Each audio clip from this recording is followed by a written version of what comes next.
Hello, darlings, and welcome to another episode of Stories with Scarlett. Did you miss me? I know you did. For those of you that don't know, on my channel, I like to read ghost stories, and sometimes I do arts and crafts, sometimes I unbox things. It's kind of whatever I'm in the mood for. On today's episode, however, we're going to continue on with the Scary Stories to Tell in the Dark series. And since we finished the first book, we are on to volume number 2. So let's just go ahead and jump right on into it. Ghost also missed all of you too. All right. On to more scary stories to tell in the dark.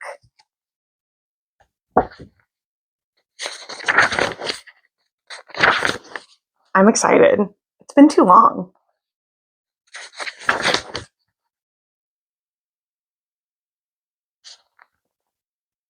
All right.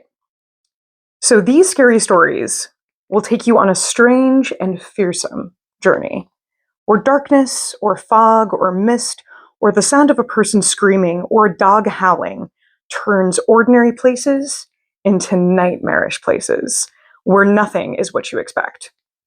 People have been telling scary stories for as long as anyone knows.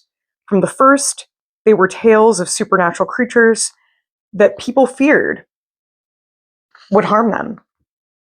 Boogeyman, monsters, demons, ghosts, and evil spirits lurking in the dark, waiting for a chance to strike. We still tell stories about creatures we fear, but not all of them are about boogeymen and demons.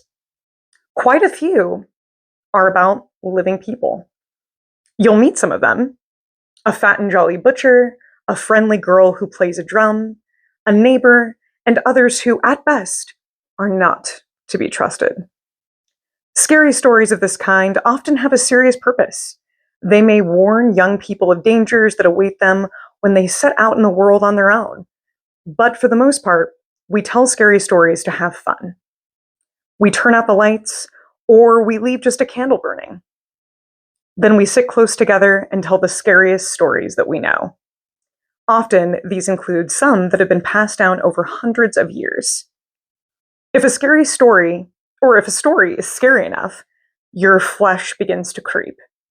You get a shivery, shaky, screamy feeling. You imagine hearing and seeing things. You hold your breath as you wait to learn how it all ends. If something startling happens, everyone gasps, or jumps, or screams. Some people call those shivery, shaky, screamy feelings the heebie-jeebies, or the screaming memes. The poet T.S. Eliot called them the hoo-haws. You better read the stories of this book while you are still feeling brave and before it gets dark. Then, while the moon is up, tell them to your friends and relatives. You'll probably give them the hoo-haws, but they'll have fun, and so will you. Okay. This chapter is filled with ghost stories. In one, a man has just become a ghost, but doesn't know it yet. In another, a pirate ship and crew return from a watery grave. And there are other frightful events. So let's just read a couple of these short stories, shall we? The first one, called Something Was Wrong.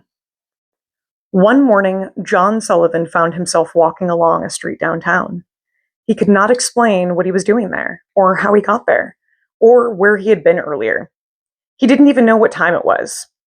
He saw a woman walking toward him and stopped her. "I'm afraid I forgot my watch," he said, and smiled. "Can you tell me the time?" When she saw him, she screamed and ran. Then, John Sullivan noticed that other people were afraid of him. When they saw him coming, they flattened themselves against a building, or ran across the street to stay out of his way. "There must be something wrong with me," John Sullivan thought. "I'd better go home." He hailed the taxi, but the driver took one look at him and sped away.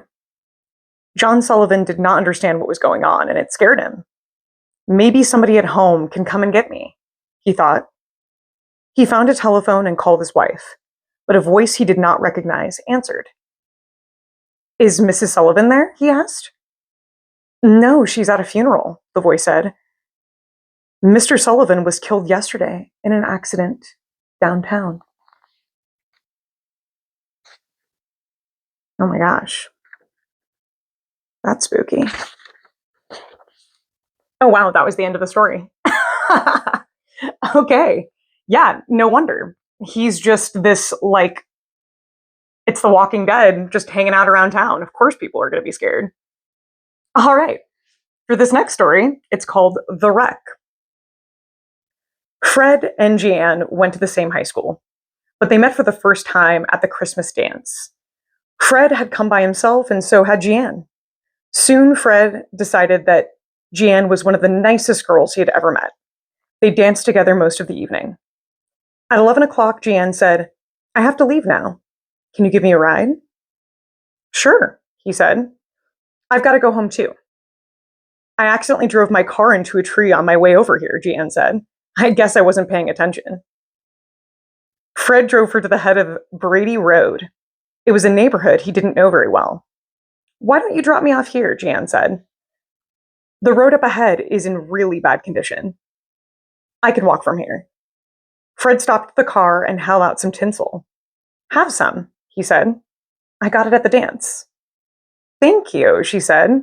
I'll put it in my hair. And she did. Would you like to go out sometime to a movie or something? Fred asked. That would be fun, Jeanne said. After Fred drove off, he realized that he did not know Jeanne's last name or her telephone number. I'll go back, he thought. The road can't be that bad. He drove slowly down Brady Road through a thick woods, but there wasn't a sign of Jeanne. As he came around a curve, he saw the wreckage of a car ahead. It had crashed into a tree and had caught fire. Smoke was still rising from it.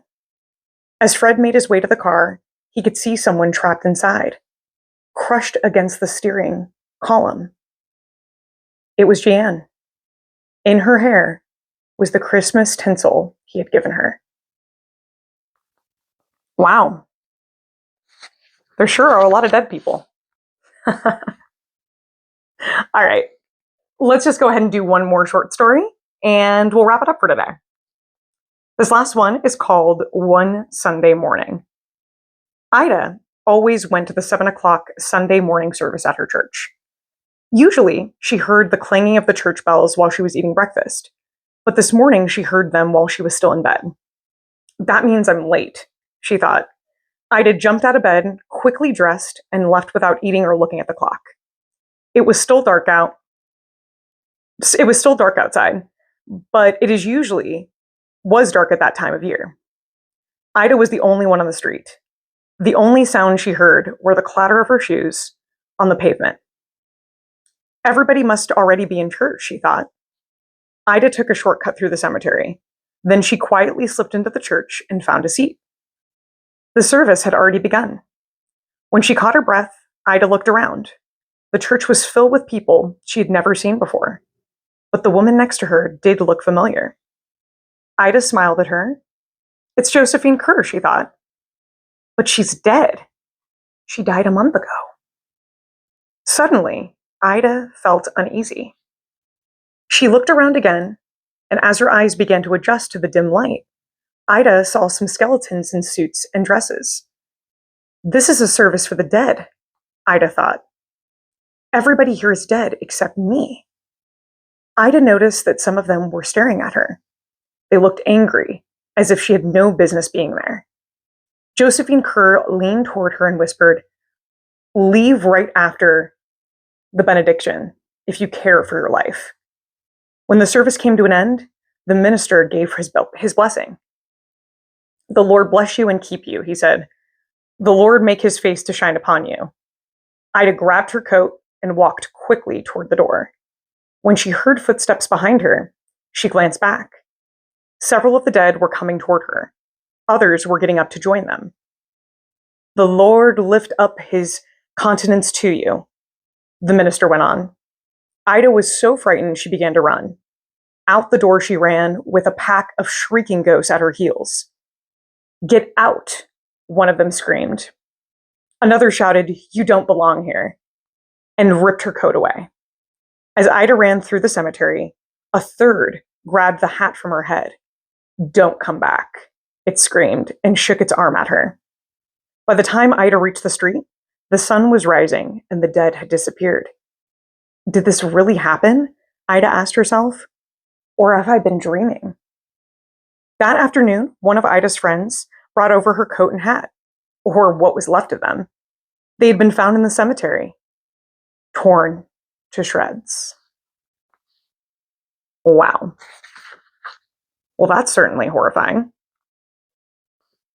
All right, folks. Well, that's it for today, but we are going to continue on with this series. And I'm so excited to see you next time. Have a good one. Bye.